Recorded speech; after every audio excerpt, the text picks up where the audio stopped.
안녕하세요, 구독자 여러분.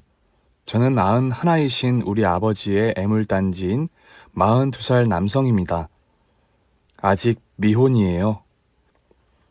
딱 한 줄만 들으셔도 아버지 속 애지간히 썩이겠군 짐작하시겠지만 아버지는 저 때문에 속을 팍팍 썩이십니다. 저를 얻기 위해 외조 부모님들은 안 하신 게 없으셨다고 하네요. 그 궁핍했던 시절에 제주도까지 가셔서 하루방 코를 안 긁어 오셨게요? 그거 긁어 오셔서 당신들 딸 입에 넣어주신 겁니다. 일단 할 수 있는 건 다 해보는 거야. 마셔. 그냥 마셔둬. 돌가루면 어때? 포테만 할 수 있다면야 돌덩어린들 못 씹어먹겠냐? 우리 아버지는 고하셨대요. 그래서 여기저기 남의 집 머슴일 해주며 떠돌다가 외조 부모님은 아들이 없고 슬하에 우리 엄마 딱 하나 있었는데요. 남의 집에 보내기는 싫으셨을 테니 부모 없이 떠도는 대릴사위를 택하신 겁니다. 사실 눈과 입 가진 사람이면 백에 백 제 엄마 측에는 문제 없을 거라고 하셨대요. 외조 부모님 귀에는 당연히 달디단 소리죠. 당신들 따님이 하자 없다는 소리니까요. 엄마는 엉덩이가 펀펀하고 배가 크셨어요. 중년 지나면서부터 나이 잡수셔서 그런 게 아니라 태어날 때부터 퉁퉁하셨답니다. 돌아가신 분 두고 이런 말 하긴 그렇지만 저는 태어나 엄마랑 살던 40년 동안 엄마가 날씬한 거 본 기억이 한 번도 없어요. 잠깐 여담을 하자면요. 우리 엄마도 여자인지라 살을 뺄 결심 같은 거 왜 안 하셨겠습니까? 제가 7살 때 일이라 아직도 기억이 또렷해요. 이제 엄마도 흰머리가 생기신 때인데 아버지가 TV에 나오는 배우를 칭찬을 한 거예요. 목도 핫같이 길고 참 예쁘다고요. 배우 정혜리를 좋아하셨거든요, 우리 아버지는. 그 말들은 또 여자 자존심이 있잖아요. 엄마는 그날로 독하게 다이어트를 시작하셨는데 다 시작하고 1주나 지났나? 아버지랑 저는 저녁을 잔뜩 먹고 TV를 보는데요. 엄마가 우리 옆에서 신문을 펼쳐놓고 읽다가 말고 방문을 열고 밖을 내다보시는 거예요. 이마를 문짝에다가 대고 밖을 내다보는 슬픈 우리 엄마의 사슴 같은 눈. 마침 한방눈은 왜 그렇게 푸지게 오고 엄마는 그 눈을 청승맞은 눈길로 바라보시다가 말고는 나지막한 목소리로 승찬아, 엄마 배고파. 어머, 밥 먹어. 여보, 나 배고파. 참, 돈 못 벌어 마누라 굶기는 가장이면 피눈물 꽤나 쏟겠다. 먹으라고. 누가 먹지 말라는 사람 있어? 이런 다이어트 사건이 있었어요. 결국 오래 못 가고 다시 드시기 시작하셨지만요. 우리 엄마는 아기 낳기 적합해 보이는 몸뿐 아니라 게다가 눈썹이 길고 이마가 펑퍼짐해서 정말이지 아무 문제도 없어 보이셨대요. 반면 아버지가 비리비리 하셨으니 다들 우리 아버지를 요러고 노려보면서 아버지에게 혐의를 두셨던 거지요. 자고로 남자는 힘이고 남자는 하체가 탄탄해야 하는데 봐봐. 세 다리요, 세 다리. 저 다리로 무슨 힘을 쓸라고. 외조 부모님은 당신들 사위가 부족하다고 여겨서 각종 보신 음식을 먹였다고 합니다. 숙회, 뱀장어, 참새고기, 수컷나비, 숫사슴의 거기까지요. 시사장철 늘 아예 입에 대주셨다는데요. 내가 너를 낳으려고 안 먹은 음식이 있는 줄 아냐? 나 이 다음에 죽어서 내가 먹은 날짐승, 들짐승들 원한하고 유령들까지 쫓아올까봐 겁나는 사람이야. 그래도 그거 다 머릿속에다가 생각하고 내 한 몸 희생하는 마음가짐으로다가 먹은 나한테 그렇게 빌어 낳은 너가 나한테 어떻게 이려? 장가 안 가겠다고 버틸 때마다 아버지가 말씀하시는 레파토리는 이렇게 매번 같습니다. 우리 아버지 49살에 저를 낳으셨는데 아버지는 23살에 장가를 드셨거든요. 26년 동안 자식 없이 살던 그 삭막함이 어땠을지 상상이 안 됩니다. 이제는 아예 다 포기하고 금실 좋은 부부로 사는 그 낭만으로 깨끗하게 살다 떠나자 했는데 우리 엄마 생일날이에요. 생일 선물로 뜨거운 밤을 보내신 날에 제가 들어선 거예요.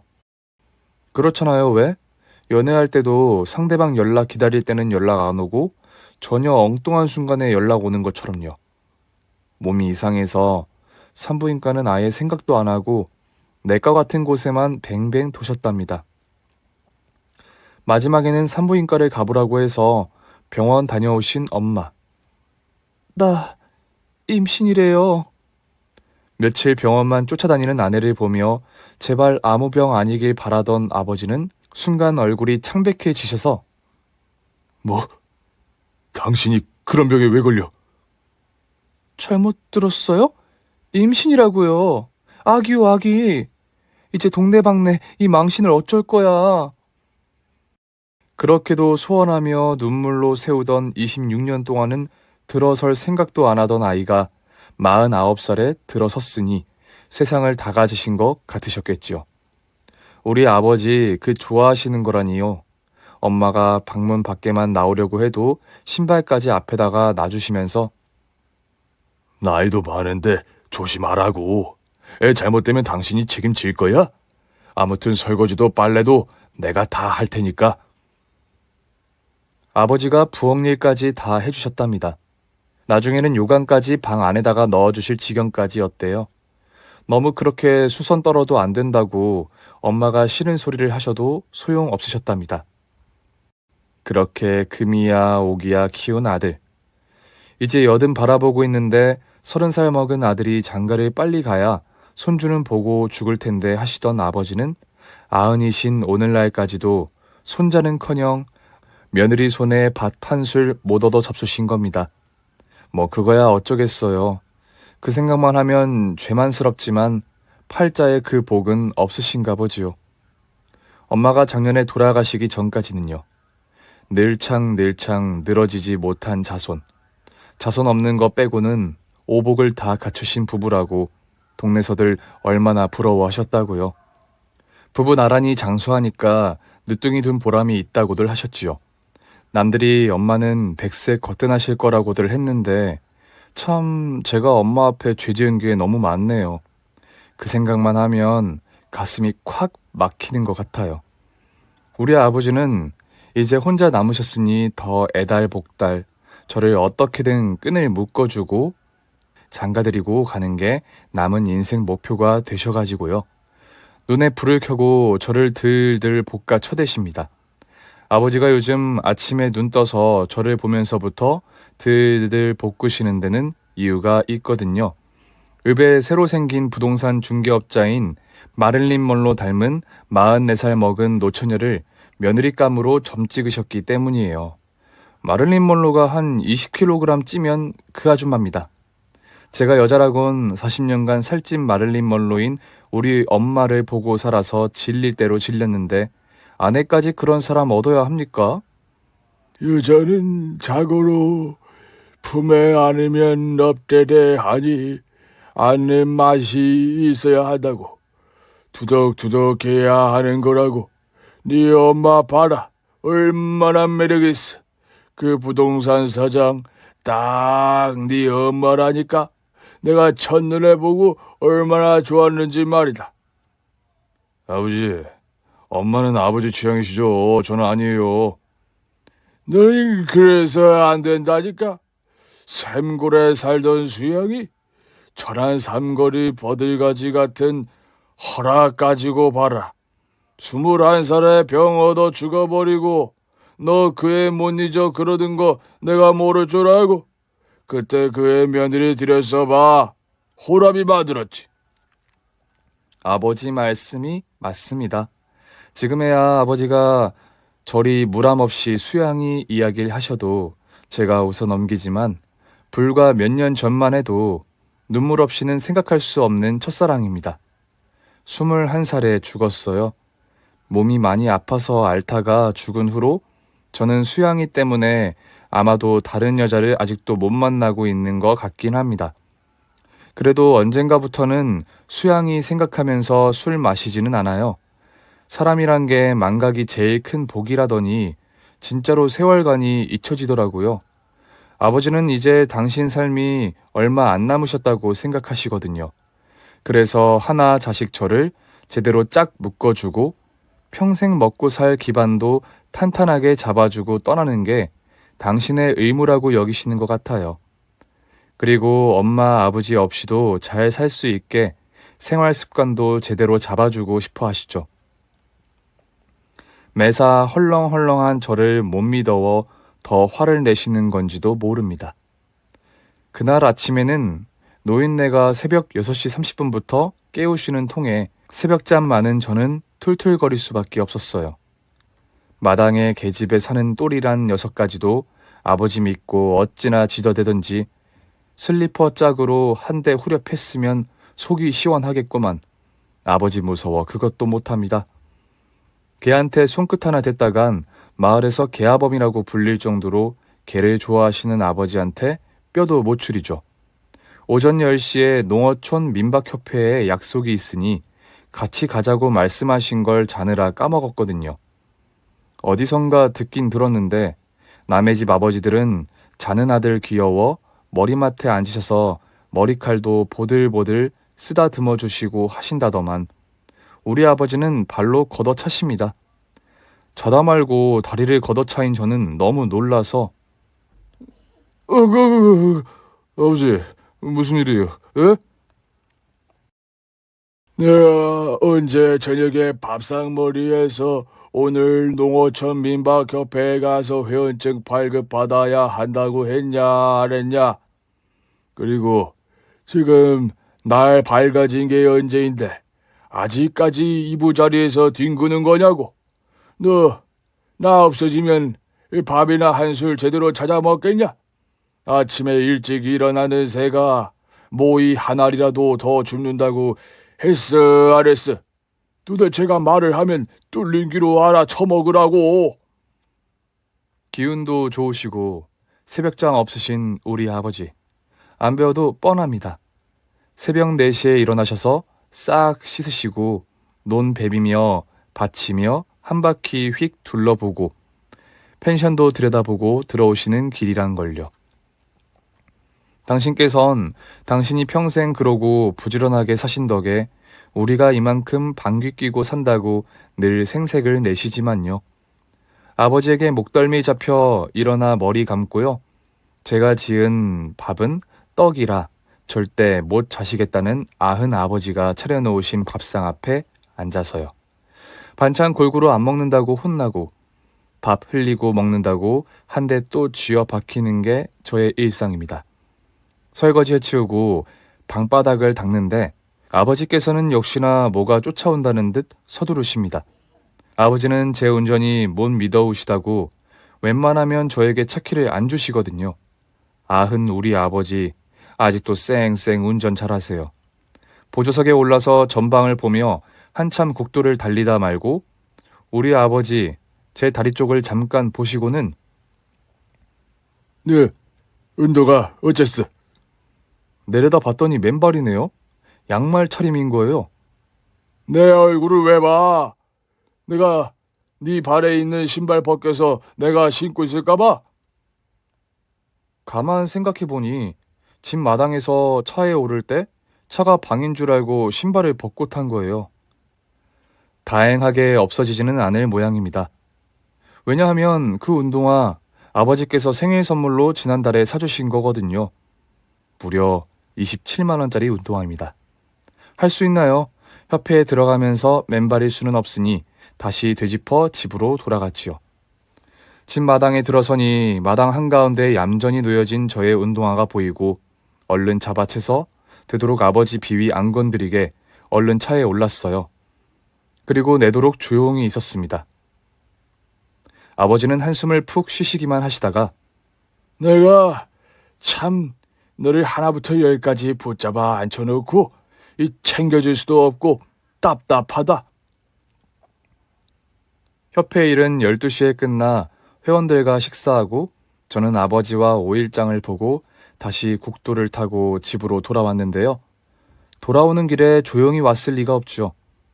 아무래도 새벽 4시에 일어나 움직이신 아버지는 피곤하시다며 보조석에 오르셨고 저는 간만에 운전대를 잡았으니 신이 나서 조금 달렸거든요. 국도 오다가 도중에 마구 쥐어 박으시면서 갓길에 차를 세우라고 하셔서 차를 세웠더니 아버지 뛰쳐내리신 후 반대로 뛰어와 운전석 차문을 여시고는 너 내려. 당장 내려. 라고 끌어내시고는 국도 길가에서 저를 직살나게 쥐어 박으시더군요. 운전을 미친놈같이 함부로 한다고요.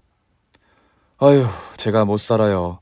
왠가 차들 다니는 그 국도에서 말이에요. 지나는 차들은 자기들 갈 길이나 갈 길이지 저마다 한마디씩 던지고 갑니다. 우리 부자는 지역 명물이라 그럴 수밖에 없다 쳐도요. 세상에는 참 지지리도 할 일 없어 남의 일이 꼭 참견하는 인간들이 많지요. 왜? 15분 거리에 해수욕장이 있고 또 근거리 산이 대형 눈썰 매장인지라 철되면 휴양객들이 늘 드나드는 국도. 공휴일도 어떤 스포츠카에 탄 40대 아줌마가 멈춰 서서 오빠, 왜 그랬어? 라고 저를 향해 야지를 놓는 겁니다. 왜 맞을 짓을 하냔 소리잖아요. 그나저나 우리 아버지는 여자이신가요? 그냥 쥐어 받기만 하시지. 머리칼은 왜 쥐어 뜯으시는지 모르겠더라고요. 그렇다고 제가 잘했다는 건 아니에요. 한적한 시골 마을에 사는 90아버지와 42 아들의 동거. 아웅다웅 일상 속에 요즘 더욱 아웅다웅 할 수밖에 없는 일이 생겼어요. 제가 죽어라 반대했어도 황소고집 아버지 뜻대로 결국 펜션을 지으셨거든요. 지으시려면 차라리 남향으로 들어앉은 집터 옆 공터에 지으시지. 노인네가 꼬장꼬장 고집을 피우셔서 결국 밭 뒤쪽으로 동북향으로 앉은 곳에 지으셔가지고 관리비가 장난이 아니에요. 손님이나 많게요. 손님도 없는데 말이지요. 밭 뒤쪽이 조망이 좋거든요. 바닷가도 보이고. 그런데 여러분, 펜션 사업은요. 주변 경관 경치보다 더 중요한 게 있어요. 이번에 제가 아주 큰 경험했습니다.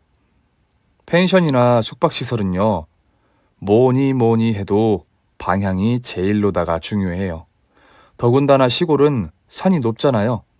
겨울에는 1시 반만 되면 산이 높아서 해가 훌떡 넘어가 버려요. 그럼 컴컴하고 춥고 서늘하죠. 오후 3시부터 전기 켜고 보일러 돌리는 거예요. 그 관리비 정말 어마어마합니다. 게다가 아버지는 이 펜션 난방을 전기로 하셔서요. 9평으로 지었고 손님이 안 드는 지금도 기본 전기료가 7만 원이 나오는데 앞으로 손님이 들면 그 어마어마한 거 어떻게 하시려고 그러세요? 이놈아, 다 잘해보자고 한 거지. 누가 이럴 줄 알았냐? 바닷가 보이니까 그게 장땡인 줄 알았지. 듣기 좋은 소리도 한두 번이다. 그만해. 나 좋자고 한 거야? 아버지는 이제는 농사만으로 변해가는 시대 경제에 발 맞출 수 없으시다면서 펜션 사업을 생각하신 건데요. 아흔인 당신 하자고 하신 거는 아닐 겁니다. 매사에 시들시들한 제게 힘을 불어 넣어주시고 희망을 불어 넣어주시려고 시작하신 거겠죠. 지금 이 펜션을 완공하고 문을 연 지 4개월인데 객실 손님이 총 11팀 다녀갔습니다. 그래도 울 아버지 기 하나 안 죽으시고 저에게 큰 소리 치시는 데는 이유가 있어요. 지난달에 들어온 객실팀이 총 7팀이거든요. 아직 성수기도 아니고 시작할 때 7팀이면 희망이 있으시다는 건데 그것도 순 아버지 수완으로 오신 손님들이니 아버지 콧대가 하늘로 치켜들 수밖에요. 정확히 말하면 아버지 수완이 아니라 살찐 마를린 먼로 수완이죠. 완공을 하고 개장을 했는데도 손님 하나 없이 2달이 지나자 초조해지신 아버지가 살찐 마를린 먼로에게 하소연을 하셨나 보더라고요. 그러니까 이 노릇을 어째야 할지 모르겠구만. 아들놈은 아침 저녁으로 신경질만 부려 쌓고 이거 지어놓은 걸 망치로 뽀사버릴 수도 없고. 살찐 마를린 먼로와의 인연은 처음에 펜션 짓기 전에 부지 때문에 알아보러 다닐 때 이제 읍에 있는 부동산을 가셨는데 말입니다. 우리야 뭐 몇십 년 한자리에 살고 땅 떼기, 논 떼기 느리고 줄일 일 없이 사는데 부동산에 갈 일이 있나요? 몇 년에 한 번씩 괜한 심심풀이로 시세나 알아보러 다니신 거 외에는요. 펜션 부지 의논 좀 하러 가셨는데 지물포 옆에 한경부동산이라고 한자리에서 44년 복덕방 하시던 이마에 사마귀 나신 김영감님 댁에 그새 초상이 난 거예요. 복덕방이 문을 닫아서 집하고 바로 다 붙어있는 복덕방이라 대문 벨을 눌렀더니 가는 날이 장날이라고 사람은 안 나오고 사자밥이 문 밖에 나와 있더래요. 사자밥 비슷한 것만 보셔도 가슴이 두근두근 하실 연세인지라 이게 무슨 일일까 지물포에 물어보니까 밤새 돌아가셨답니다. 생긴 게 알쌍하니 명긴 데는 없었지만 말이다. 그래도 너무 빨라. 으이, 정말 사람 죽고 사는 건 한치 앞을 모르는 거야. 지물포 유씨하고 전날에 막걸리 내기 장기 두고 토요일날 마시자고 약속까지 했는데 밤새 간 거란다. 그러니 네 아비 심정이 어쩔 것이오. 사람 사는 게 자고로 이렇다고. 내가 언제 갈지 나도 이제는 모르겠다. 장가 갈래 안 갈래? 결국은 또 장가 이야기시죠? 그리고요 아버지, 나오는 건 순서대로 나와도 가는 건 순서대로 안 간대요. 아버지가 먼저 가실지 제가 먼저 갈지 알게 뭐예요. 저 이 소리 하고 나서 아버지께 정말 복날 개 맞듯 맞았습니다. 그때 우리 상황이 무슨 일이 있어도 이 소리는 하면 안 되는 금기어였거든요. 아무튼 그렇게 해서 이걸 당장 어디 가서 물어본다냐? 하고 있는데 핸드폰 가게 옆에 미장원 장사하시던 게 없어지고 그 자리에 부동산이 생겼더래요.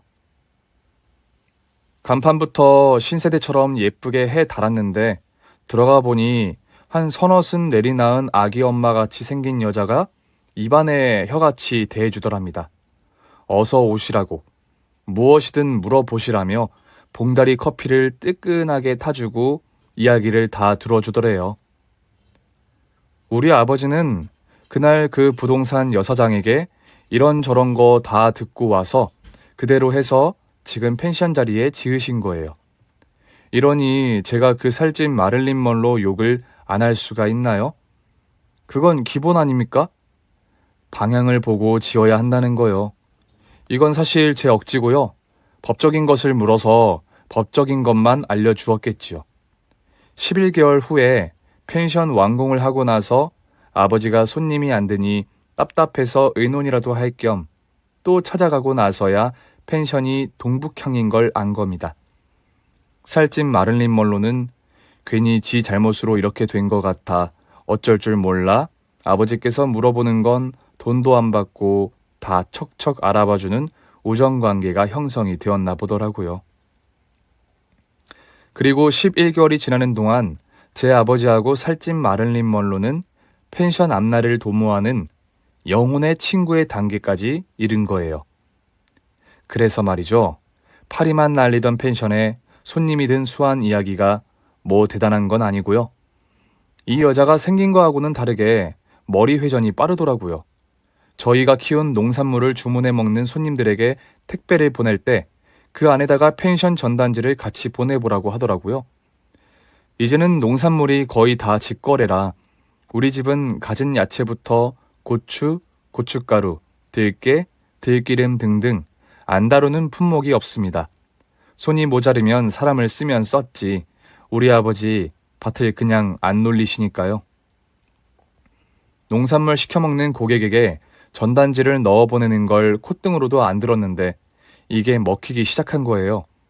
바닷가를 낀 조망에 와서 직접 농사 체험, 그리고 묵고 가신 손님에 한해 농산물 가격 20% 할인.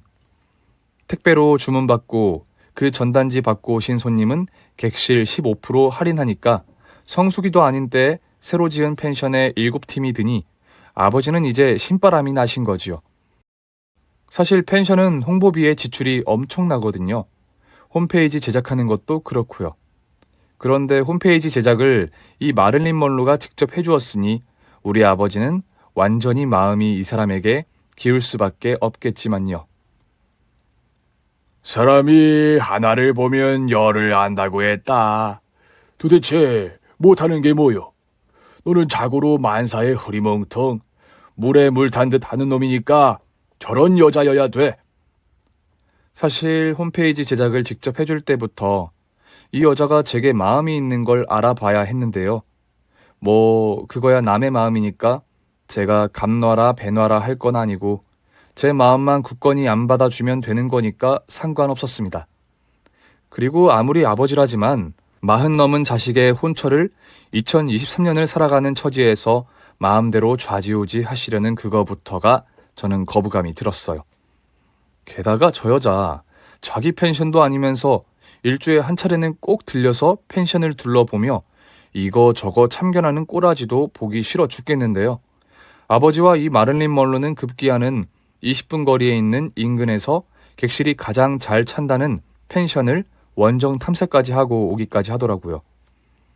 멀찌감치 떨어져 차 안에서 하루 반나절을 지켜보고 와서는 우리 집 식탁에서 마주 앉아 긴급 회의랍시고 하는데요.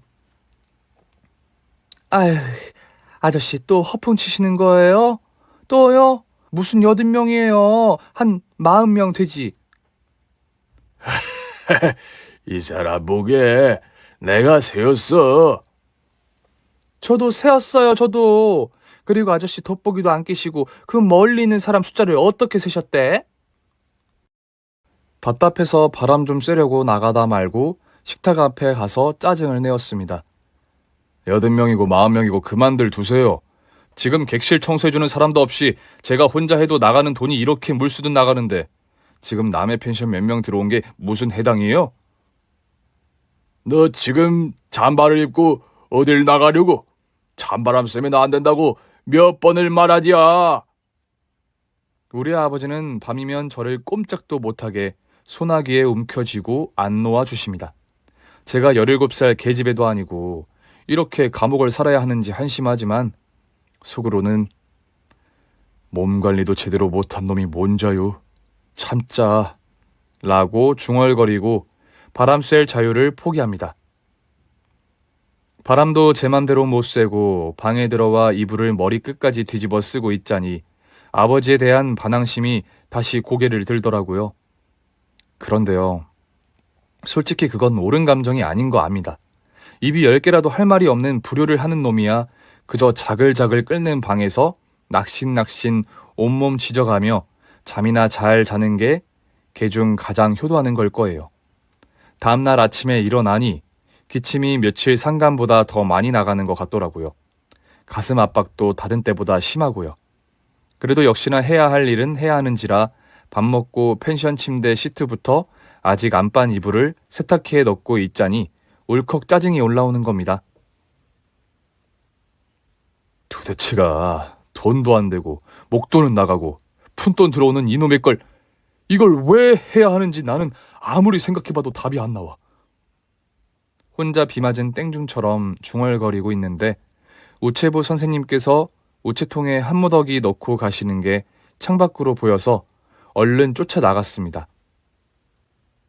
헐, 전기세 고지서가 나온 거 보니 환장하겠더군요. 깡깡 춥지도 않았는데 7팀 객실에 다녀갔을 뿐인데 전기세가 58만 원이 나온 거예요. 이제 막 손님이 들기 시작했다고 그거 믿고 펜션을 계속하기에는 도저히 답이 안 나와서 저는 특단의 조치를 취하기로 했습니다. 임대해서 민박이나 펜션 사업을 하는 사람들이 요즘 많다고 들었거든요. 그런 사업자들에게 이 펜션을 임대하는 게 차라리 낫겠다는 생각이었으니까요. 바로 실행에 옮겼어요. 인터넷에 올리고 여기 부동산은 당연히 안 되니까 다른 읍 부동산으로 찾아가 금 매물을 내놓았습니다. 팔리든 안 팔리든 우선 이런 일은 인터넷에 올리면 하루 종일 연락이 오거든요. 그때부터 카톡이 정신없이 알림은 울리고 전화도 계속 울리니 아무리 아버지 없는 자리로 피해 전화를 받긴 받아도 이상한 기미를 눈치 못 채실 아버지는 아닙니다. 내 보기에는 아무래도 네가 일을 치긴 친 것 같은데, 맞지? 펜션 임대로 하려고요. 펜션인데? 그게 뭔데? 아버지는 정말 불덩어리같이 화를 내셨습니다. 부모 마음을 그렇게도 헤아리지 못하는 네가 자식이냐? 내가 그거 손에 나가는 짓을 왜 했게? 그걸 왜 이렇게도 붙들고 있게? 이놈아, 니놈 부디 그거 하나에다가도 마음을 붙잡아매서 병을 이겨내라고 지은 걸 그걸 그렇게도 모르겠냐? 나이가 42이다. 언제 철들래? 제가 아버지 그 마음을 몰랐을까요? 왜 모르겠습니까? 아무리 빙충이라도 나이 42 그냥 먹어지지 않았는데요. 이렇게 적으면 구독자님들이 한심해 하실지 모르지만 저는요, 아버지 없는 세상 상상도 하기 싫어요. 태어나 이날까지 아버지, 엄마 옆 떠나본 적이 없고요. 엄마 떠나셨을 때에야 부모 자식 간에 헤어지는 게 뭔지 어렴풋이 알아졌거든요. 이렇게 혼자 남는 게 무서울 줄 알았다면 진작에 결혼을 해서 자식을 낳았을 겁니다. 부모님께서 100년, 1000년 살아주실 줄 알았지요. 가뜩이나 늦둥이인데도 왜 그런 어처구니 없는 믿음을 가지고 살았을까요? 솔직히 부모님이 원망스럽기도 해요. 천지사방 휘둘러 보아도 이렇게 적막강산 형제자매 없이 저 혼자 남겨둘 걸 왜 낳으셨을까 하고요. 모르긴 몰라도 아버지는 그래서 더욱 저의 결혼에 목을 매시는 걸 겁니다. 혼자 남겨두기 싫으셔서요. 이놈아, 그러니까 결혼을 하라는 거 아니야.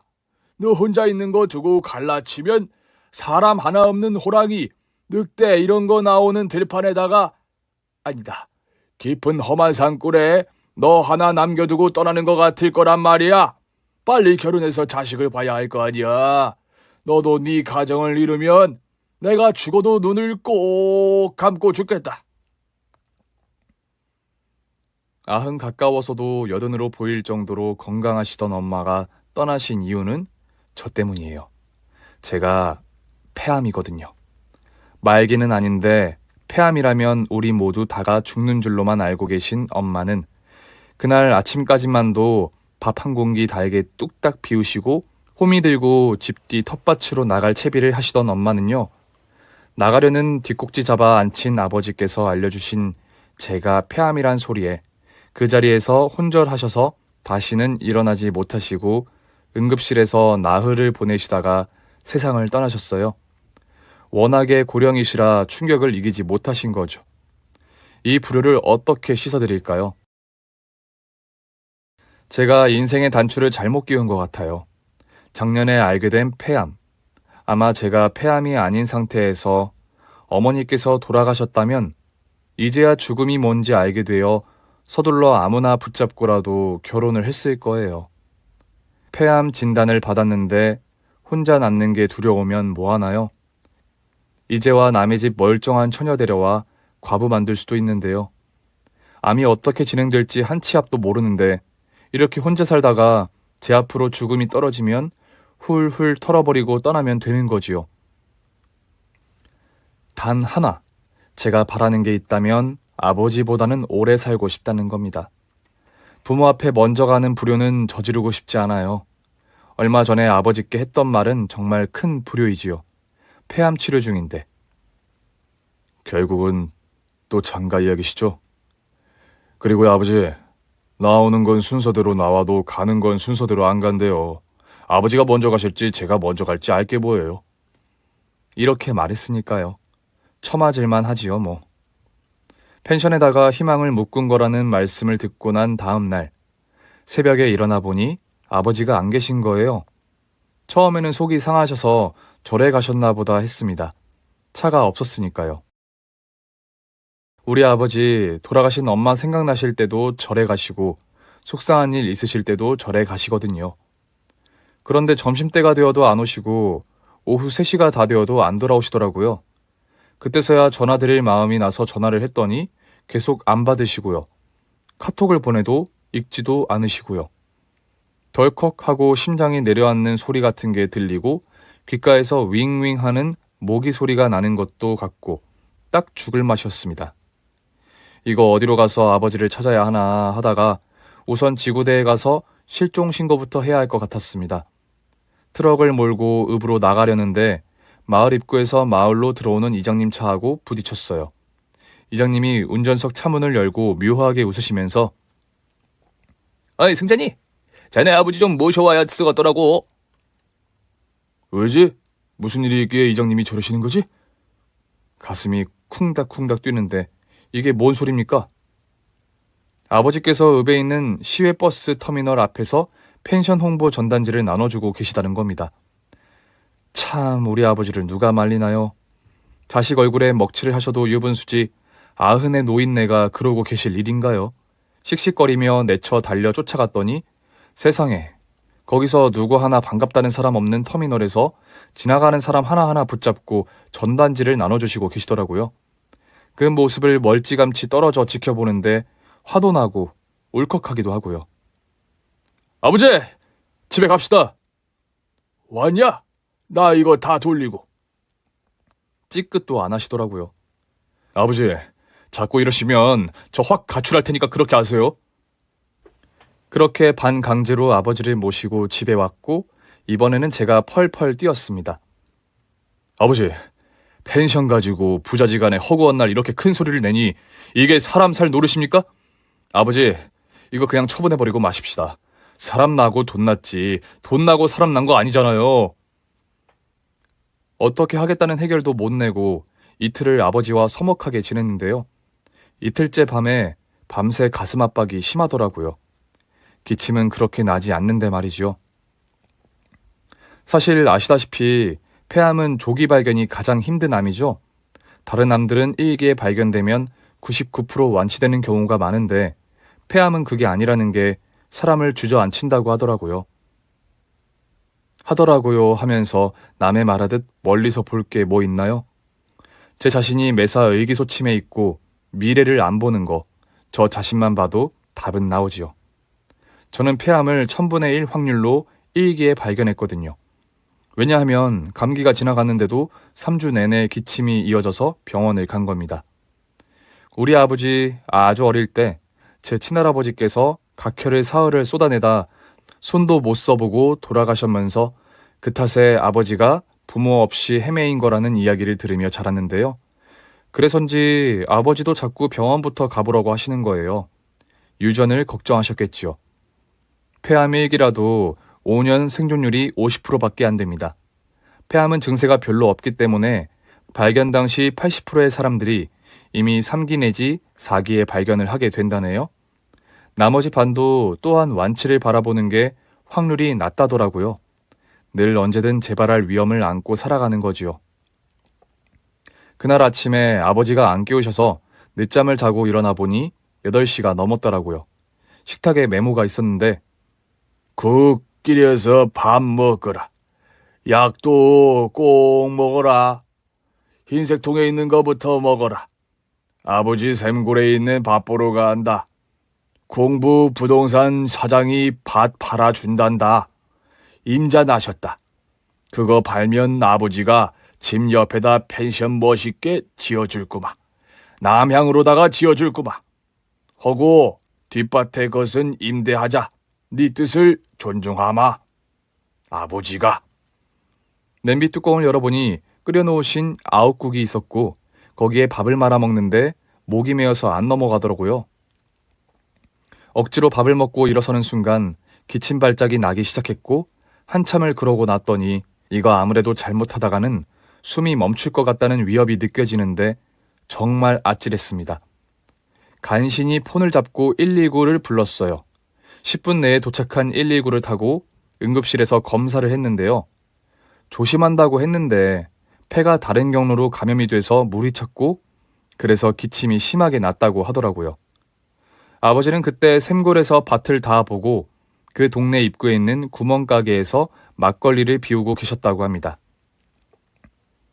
시세보다 평당 다만 얼마라도 더 받게 되어 기분이 좋아지신 아버지는 부동산 사장을 벗삼아 이미 여러 잔을 비우셨는데 동네 이장이 전화를 해서 제가 병원에 실려간 걸 아신 거예요. 얼른 일어나세요. 제가 모셔다 드릴게요. 한 잔만 한다는 게 너무 마셨네요. 차 두고 택시 불러서 가요, 아저씨. 한참을 고개를 숙이고 땅만 묵묵히 바라보시던 아버지가 비칠비칠 일어서시면서 아니요, 택시가 잘 안 오려고 하더라고. 여기는 길이 험하다고 지난번에 안 불러봤을 깨비. 아저씨, 키 주세요. 그럼 제가 운전하죠. 아니요, 내가 나. 자네는 술 한 잔도 못 마시는 사람이 막걸리를 석 잔을 마셨으니 내가 낫지. 자네는 찬 거 좀 마시고 천천히 오소. 나 먼저 일어날라네. 우리 아버지는 무슨 생각을 하시면서 운전을 하셨을까요? 무서우셨을까요? 막걸리 한 톤 반을 비우신 아흔 노인네가 우시면서 운전을 하셨을까요? 우리 아버지는 한 달에 한 번 정기 검진할 때, 혈액 검사할 때 저를 태우고 병원을 다니셨습니다. 그리고 중간중간 기침만 조금 심하게 해도 119를 안 부르고 당신이 직접 저를 태우고 다니셨어요. 정성인 거지요. 정성을 쌓으면 하늘도 감복하실 거요. 119, 그거 남들 다 부르는 거보다는 나을 거 아니요. 하늘님이 내려다 보시면서 아, 저 노인네가 자기 아들을 꼭 낳게 해주고 싶구나. 내가 살려줘야겠다. 그런 생각 드시지 않겠어? 어쨌든지 간에 아버지는 과속을 하셨고 음주운전을 하신 겁니다. 이건 변명의 여지가 없지요.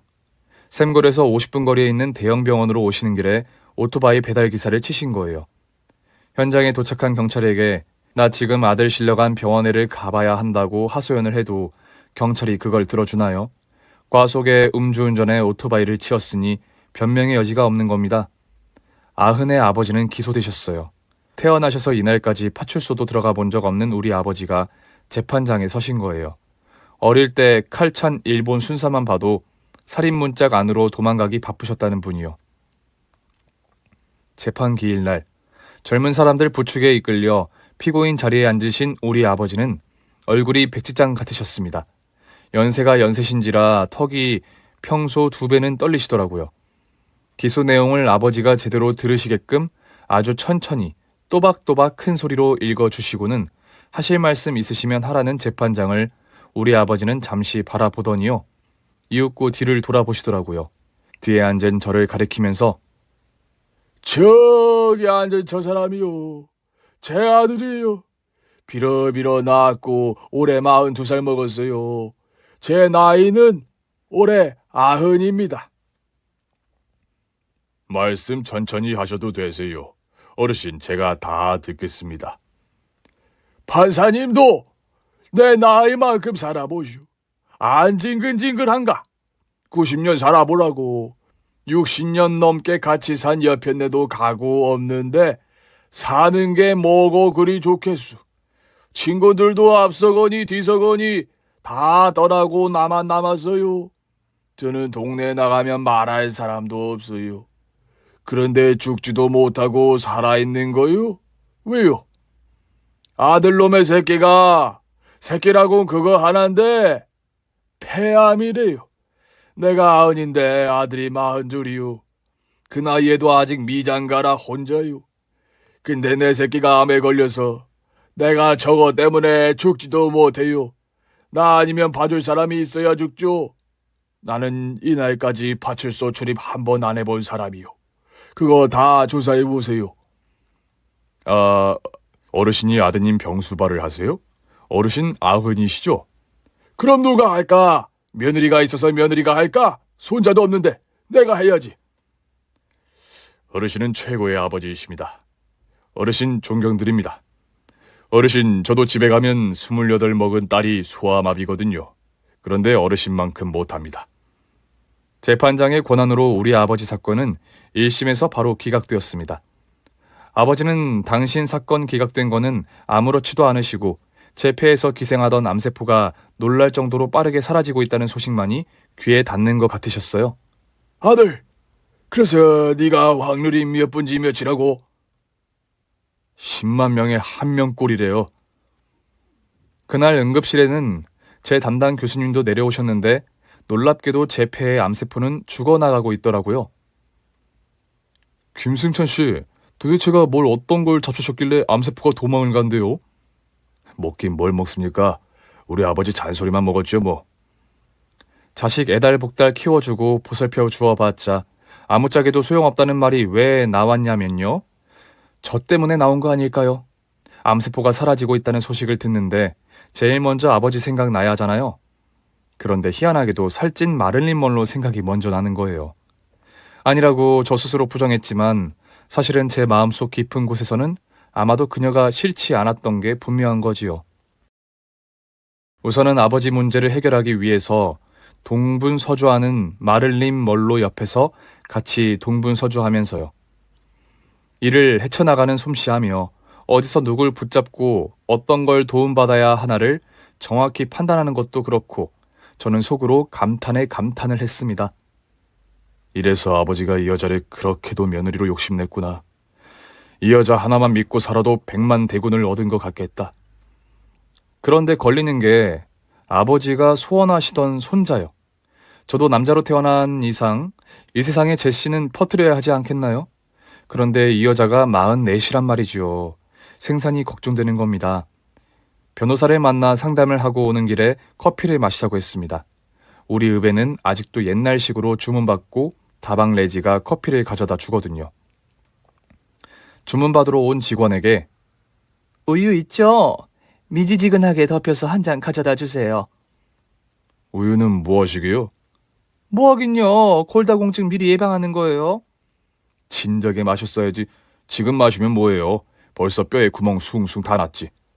어머, 무슨 섭섭한 소리를 그렇게 하실까? 저 구멍 숭숭 난 거 그쪽이 봤어요? 저 아직 너무 멀쩡하고 쓸만하고 싱싱해요. 한번 사용해보면 알겠네. 참으로 놀랍게도 제가 궁금해하는 걸 남의 마음속에 들어갔다 나온 것도 아니고 저렇게 바로 대답해주는 거에서 어쩌면 우리는 세상에서 이야기하는 천생연분이 아닐까 하는 생각이 들더라고요. 무엇보다도 살찐 먼로 말의 핵심은 제게 구애를 하고 있는 거잖아요. 저는 구름 위에 올라간 것 같았습니다. 이 여자는 그러니까 저한테 시집을 오고 싶은 거니까요. 저는 그날 제 건강 이야기를 허심탄회하게 다 했습니다. 그래도 저하고 사귈 마음이 있는지 알려달라고요. 그랬더니 이 여자 말하는 거 좀 보세요. 자기 엄마도 평생 신장이 안 좋으셨는데 아버지가 돈은 비록 없어도 마음을 행복하게 해드리니까 크게 문제 없이 지금까지 잘 살고 계시대요. 아버지 닮은 살찐 돼지 새끼들 같은 자기들 남매 넷이나 낳고 살았다고요. 사는 데 있어서 정말 죽을 만큼 아픈 병 아닌 다음에야 마음이 행복하면 어떤 병이든 이겨낼 수 있다고 하면서 자기가 낫게 해주겠다고 하는 말까지 하는데 정말 행복했습니다. 그리고 자기는 나름 처음 본 순간부터 좋았대요. 제 아버지는 저보다 2배로 좋다고 하면서 시원하게 웃는 인매가 어쩜 그렇게 귀엽던지 모르겠네요. 콩깍지가 참 늦게도 씌이죠. 우리는 2달 후에 결혼식을 올렸습니다. 그리고 그 여자 닮은 살찐 암탉 같은 딸내미가 생겼어요. 제가 보기에는 제 딸은 딱 아내인데 아버지는 이게 무슨 개벽다귀 같은 소리야. 네 엄마 닮았다니까. 네 엄마를 가져다가 박았다 그냥. 라고 하십니다. 요즘 아내와 아버지는 몸이 10개라도 모자랍니다. 2분이 새 펜션 손님 끌어모으는데 올인하고 있거든요. 저는 집에서 돌도 안 된 딸내미 독박 육아하고 있습니다. 집 옆에 지은 남향바지 펜션은 그대로 흘러가고요. 제가 그렇게도 구박을 했던 동북향으로 앉은 전망 좋은 펜션은 아내가 운영하는데요. 그 사이 이 전망 펜션은 우리 지역에서 제일 잘 나가는 펜션으로 자리매김했습니다. 해보니까 말이죠. 펜션은요. 하나의 컨셉이 먹히면 되더군요. 바다 낚시, 이걸 펜션 메인으로 잡았어요. 집에서 15분 거리에 있는 바다에는 도다리랑 감성돔이 바글바글 하거든요. 도다리와 돔 마니아들 은근 많으시잖아요. 이 바다 낚시를 펜션 차원에서 이벤트를 잡은 겁니다. 순 아내의 머릿속에서 나온 거예요. 우리는 주말이면 객실이 모자라서 손님을 못 받고 있습니다. 아버지는 제 아내를 금덩이 바라보듯 하십니다. 복덩이라고요. 아내의 뱃속에는 둘째가 들었어요. 이번에는 설마 아들이겠죠? 아버지가 아침마다 절에 가서 기도를 드리시는데 아들이면 좋겠습니다. 구독자 여러분, 제 긴 사연 들어주셔서 감사합니다. 오늘 준비한 사연은 여기까지입니다. 재미있게 들으셨다면 구독과 좋아요, 알림 설정까지 눌러주세요. 그럼 저는 다음 사연으로 찾아뵐게요.